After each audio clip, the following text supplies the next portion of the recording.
సమాచారం కోసం 95 న్యూస్ ఇప్పుడు యాప్ లో మీ ముందుకు వచ్చింది. వెంటనే డౌన్లోడ్ చేసుకుని న్యూస్ అప్డేట్ తెలుసుకోండి. ప్రతి క్షణం ప్రజాక్షేమం కోసం.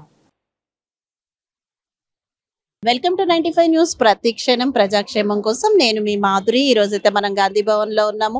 మొన్నటి వరకు అయితే అసెంబ్లీ ఎలక్షన్స్ హడావుడి అయితే అయిపోయింది. కాంగ్రెస్ అయితే గెలుచుకుంటూ ముందుకు వెళ్ళిపోయింది.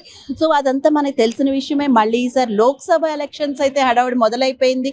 ఇక్కడ చాలా మంది ఆశావాహులు ఉన్నారు. ఈ రోజు అప్లికేషన్స్ ఇస్తున్నారు. ఎస్సీ ఎస్టీ వాళ్ళందరికీ కూడా 25,000 పెట్టి అప్లికేషన్స్ అంటున్నారు. అదే నార్మల్ వాళ్ళందరికీ అయితే మాత్రం 50,000 పెట్టి అప్లికేషన్స్ తీసుకోవాలి అని అంటున్నారు. ఇక్కడైతే మనతో పాటు ఒక ఆశావాహి ఉన్నారు. వారిని అడుగుదాము, అసలు వారు ఎక్కడి నుంచి వచ్చారు, వారి పేరు ఏంటి అనే డీటెయిల్స్ వారి మాటల్లోనే విందాము. సార్ నమస్తే. సార్ మీ పేరు? నమస్తే మేడం, నా పేరు భూక్యా మంగీలాల్ నాయక్ అండి. ఎక్కడి నుంచి సార్? నేను మహబూబాబాద్ లోక్సభకి దరఖాస్తు చేశాను మేడం. ఓకే, ఏమనుకుంటున్నారు? మీకు వస్తుంది అనుకుంటున్నారా? మీరు ఏ ఆశతో కంటెస్ట్ చేశారు? మీకున్న వెనకాల బ్యాక్గ్రౌండ్ ఏంటి? మేడం, నేను మహబూబాబాద్ లోక్సభ పరిధిలో ఉన్నటువంటి ఎల్లందు అసెంబ్లీ నియోజకవర్గానికి సంబంధించినటువంటి ఒక కాంగ్రెస్ కార్యకర్తని. కాంగ్రెస్ పార్టీలో వివిధ హోదాలో గత 25 సంవత్సరాలుగా నేను పనిచేస్తూ ఉన్నాను.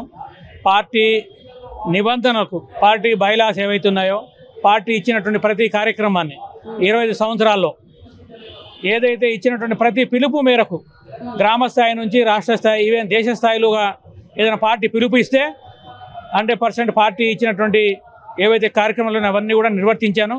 పార్టీలో ఒక కట్టుబడి, పార్టీ నిబంధనావళి కట్టుబడి ఉన్నటువంటి ఒక నికార్సున్నటువంటి నేను కాంగ్రెస్ కార్యకర్తను.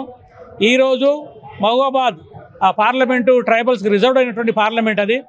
నేను ఉన్నత విద్యావంతుడిని, ఎంటెక్ చేశాను నేను.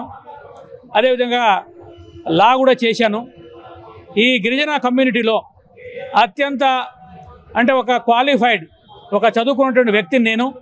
ఇవన్నీ వదిలేసి ఇవాళ కాంగ్రెస్ పార్టీ అంటే ఈ దేశంలో ఉన్నటువంటి ముఖ్యంగా ఎస్సీలు, ఎస్టీలు, గిరిజనులు, ఆదివాసీలు, ఎవరైతే బడుగు బలహీన వర్గాలకు ఏకైక అండ ఉన్నటువంటి కాంగ్రెస్ పార్టీ, ఈ పార్టీ జెండా ద్వారానే ఏదైనా ఆ ప్రజలకు న్యాయం జరుగుద్దనే ఉద్దేశంతో నేను ఎక్కడ కూడా ప్రభుత్వ ఉద్యోగాలు కానీ ఇతర మార్గాలను ఎక్కడ కూడా పనిచేయలేదు.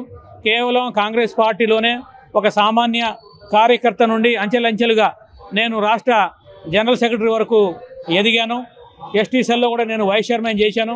గిరిజన కార్పొరేషన్ చైర్మన్గా చేశాను. నేను కాంగ్రెస్ పార్టీలో అంచెలంచెలుగా ఎదిగి ఇవాళ కాంగ్రెస్ పార్టీ ఈ ఇచ్చినటువంటి అవకాశంతో, కాంగ్రెస్ పార్టీ ఇచ్చినటువంటి స్ఫూర్తితో నేను ఈ స్థాయికి వచ్చాను. ముఖ్యంగా మన ప్రభుత్వం ఏర్పడిన తర్వాత తెలంగాణలో రేవంత్ రెడ్డి గారు, భట్టి విక్రమార్క గారు, అదేవిధంగా కాంగ్రెస్లో చాలామంది పెద్దలు ఉన్నారు. వాళ్ళందరి సహకారంతో కాంగ్రెస్ పార్టీ ఏదైతే 6 స్కీములు ఇవన్నీ కూడా అమలు చేయడానికి సిద్ధంగా ఉంది.